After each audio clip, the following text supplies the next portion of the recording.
Hello guys and welcome back. The Nexum update is here and it's actually a banger. This is actually a win update, to be honest. I really like how they went about this. I've been having a lot of fun. I've already dropped a couple of hours into this game mode. So I've decided to make a video where I'm going to be explaining how this system works for those who are like, a little confused about it. And I can show you how to go about completing these difficulties. So really quick, let's start about how you're going to be unlocking your Nexum. And on the left, you should be having a new quest and you need to talk to Jam. So just go talk to Jam and then just do that quest line. It's going to take you quickly into the Nexum and do a little bit of a tutorial on how the system actually works. Once you're done doing your unlock quests, you should be able to now access the Nexum. The Nexum is up here. To get into the Nexum, this is the window you're going to go into, and I'm going to explain everything I know about the Nexum. I've been really having a lot of fun with this, and I'm going to share all my knowledge I have with you guys. So the first thing we're going to talk about is the difficulty. So you'll see your difficulty here. So you have your difficulty 1, 2, all the way to 6. What this means is you're going to have to go in order. You cannot go straight to 6. So 1 and then 2 and then 3 in that order. You'll have to clear them by order. And then you're going to notice that you do have solo and you do have team. So team, you can be played to up to 4 players. So you and 3 of your friends can go and try and attempt this together. Also keep in mind that doing this in a team, especially if you're going to do with randoms, there's a high chance you're going to be matched with someone much weaker or someone who doesn't really know what they're doing. And to be honest, it's just going to make the run really hard for you for no reason at all. So just do it solo if you want just quick rewards and just get it over with. So the next thing I want to talk about is your potential. So potential is this button right here.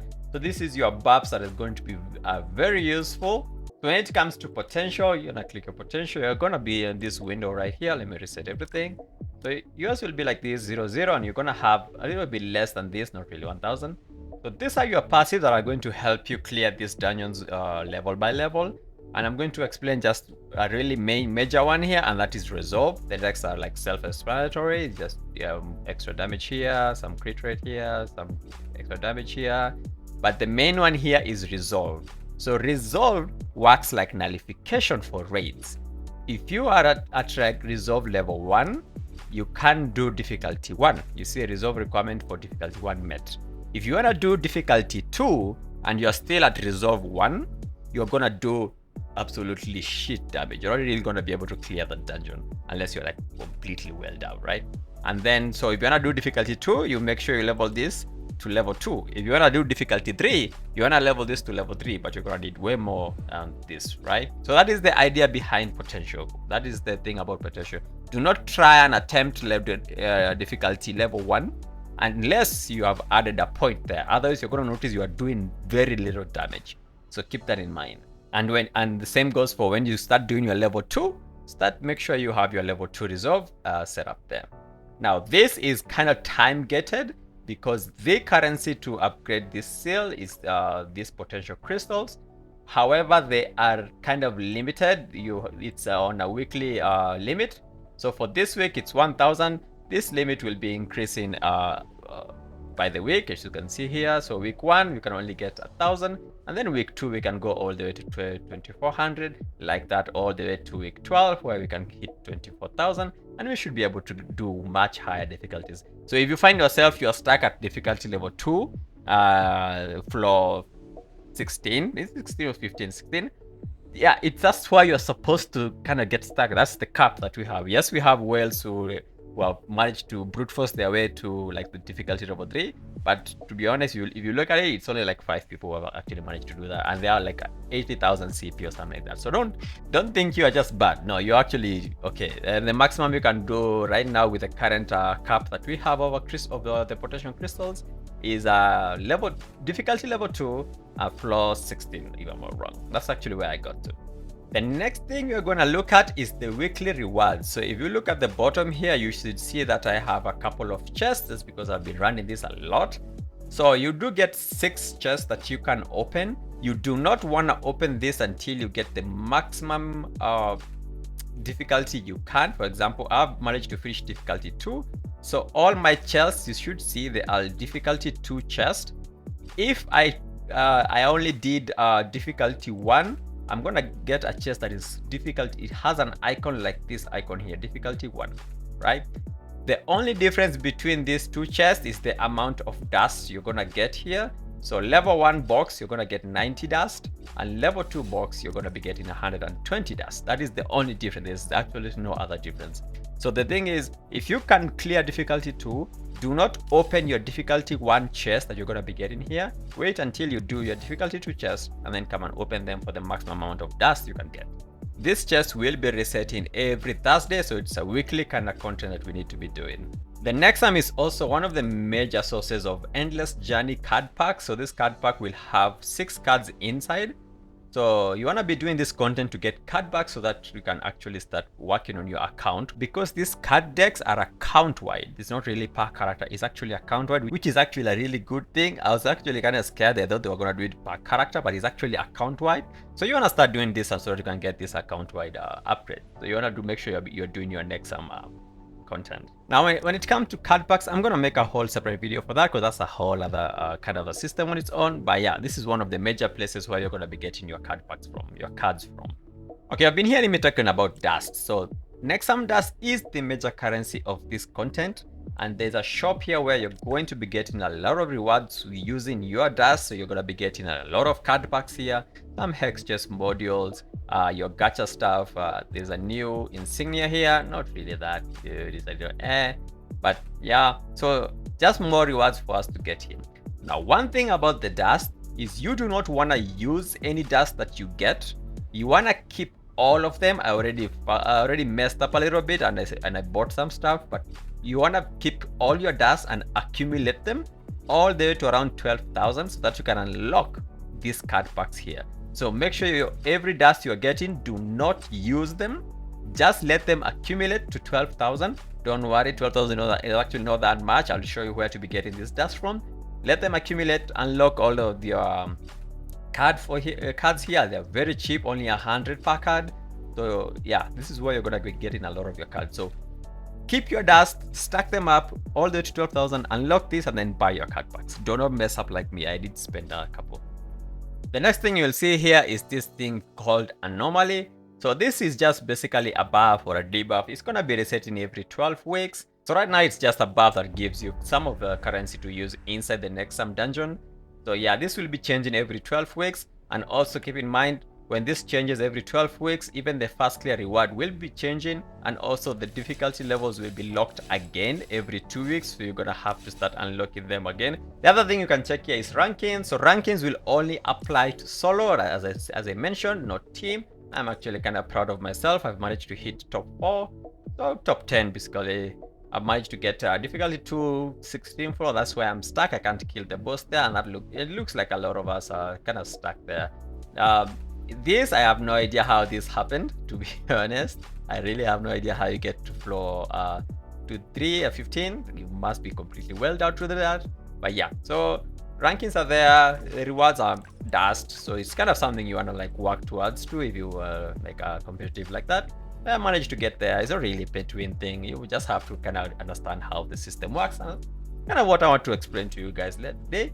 And if you learn something from this video and then you come here and try and dethrone me from here, we're gonna have a problem. Go play some other class, not Warlock. Go and dethrone your berserkers there. Leave me alone. I am enjoying my top 4 spot. Leave me. So to get access to the dungeon, you're gonna be needing some currency, and that currency is the illusion prism. So you're gonna be getting this from the quest, but the place to be getting them will come from your purgatory runs. So your purgatory will be dropping prisms, and also your critical conquest will be dropping prisms there as well. If you do not want to do that, or you don't really care about that, you just want to get into, you can buy them from the market. They're not really that expensive. You can buy, you just need 5 to get in, so you don't need to buy that many. Just come here, buy 5, it's 26,000, get your entry and have some fun.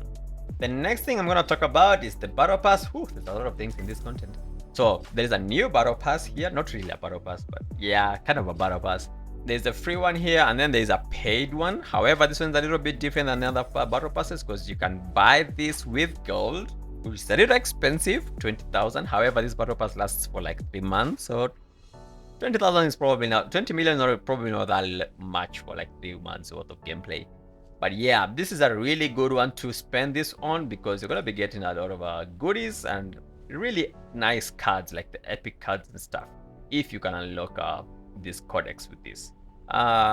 The bonus one, you do get a card selection box, which is super great. If you're missing a particular card to finish a particular card set, you want to be looking at paying to win a little bit here and get this codex unlocked.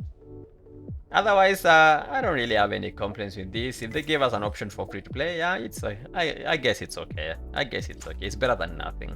I wish they did this for the other battle passes as well. Now, before I get you guys into the dungeon, I want to tell you something. Food buffs do not really work inside Nexum. However, one buff that do works is the tavern buffs. So you need to come here and you drink yourself some alcohol and get what you want. Like I want some crit rate today, some cooldown reduction, I mean. So if you have someone who has a better buff, you can take their own buff. So the buff that you get, this Artisan Guild buff, will persist. So if you go inside the dungeon, it should remain. But food buffs do not work inside Nexum. So let's get in, and then I'm gonna show you guys how the dungeon looks like, and then I'm gonna explain to you a couple of things about this. So once you get, you're gonna get some currency but that's because of the anomaly. And then when you get in, you're gonna see this activate authority. Now this window kind of scares people a little bit, but no, it's actually pretty easy. So I want you to think about authority as a playstyle. It's basically like a class system. Now there is 3 playstyles you can do inside Nexum. You have your tank, you have your healer, and you have your DPS. So Sovereign, Executioner, and Demonic are your DPS specs. Dreamer is your healing spec, and Composer is your tank spec. If you are playing a Composer, you're gonna be getting a shit ton of shields, a lot of defense, some damage which scales with your defense. You're gonna be able to taunt, and you're not really gonna die, to be honest. However, your damage is not really that high, so you're gonna suffer in that regard. That goes the same with the Dreamer. You have a lot of health and you do a lot of healing, but your damage is not really that good. And then when it goes to Sovereign, this is a DPS spec, and it revolves around resonance. You wanna be resonance 100% of the time. You get a lot of buffs during resonance and stuff like that. Is actually pretty insane. When you go into Executioner, this is your crit chance and crit damage build. You're gonna be doing a lot of burst damage with this. And then my personal favorite, this is the Demonic. This is goes to be working mainly with elemental damage. So this is elemental damage, which works super well with a Warlock. So Demonic is one of my favorite playstyles. You wanna be playing all of them, and I'll explain why in a little bit. But yeah, if you are playing solo, choose a DPS spec, because the tank spec and the healer spec does not have enough damage to kill the bosses, because the bosses are timed. So yeah, I need to select one just to show you guys. So I'm gonna go with Demonic just for the purpose of the video. Just at the start, I'm not talking about this. I'm gonna make a video later on for specific builds, because it's gonna make the video a little long to if I talk about it right now. One thing I'm gonna mention before we start is, once you pick your playstyle, let's say you pick Sovereign or Demonic or something, you wanna stick with that for the entire playthrough of the dungeon itself, because you really wanna focus on one playstyle. When you pick Demonic, do not pick Sovereign passives, because it doesn't work the same. You wanna be picking one passive, like one playstyle like Demonic, and pick passive that work with Demonic, and I'm gonna show you that, guys, in a bit. So when your dungeon starts, you're gonna notice you're gonna be getting some portals.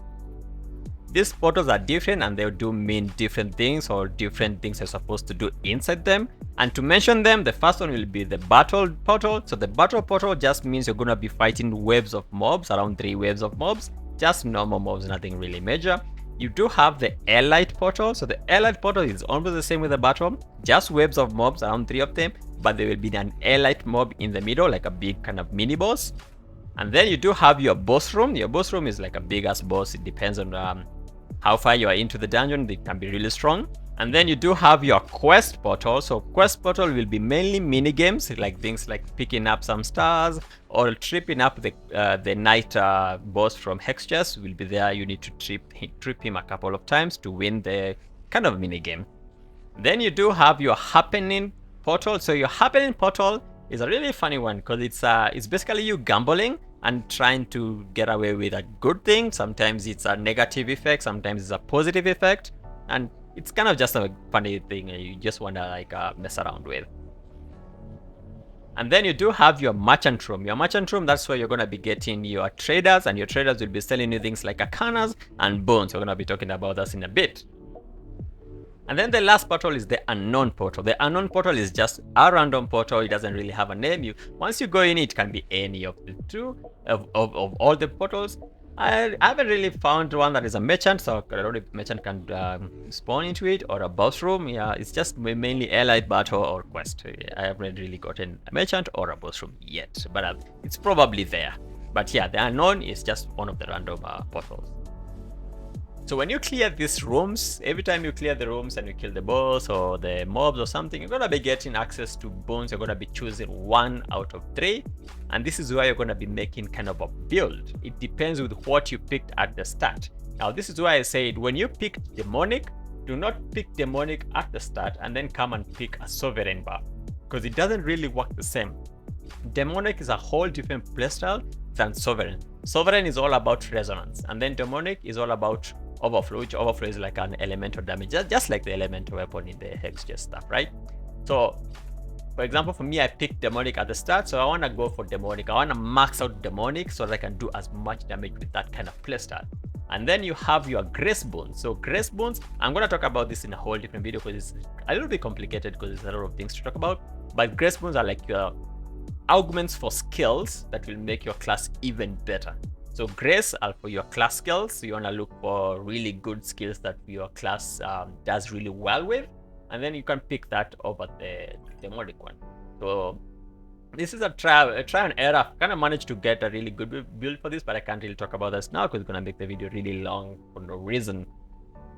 And then we have Arcanums. Arcanums are other buffs, not like boons. Arcanum are basically like special trinkets that you can have that will give you special effects. These vary a lot, and they can actually make it or break your run.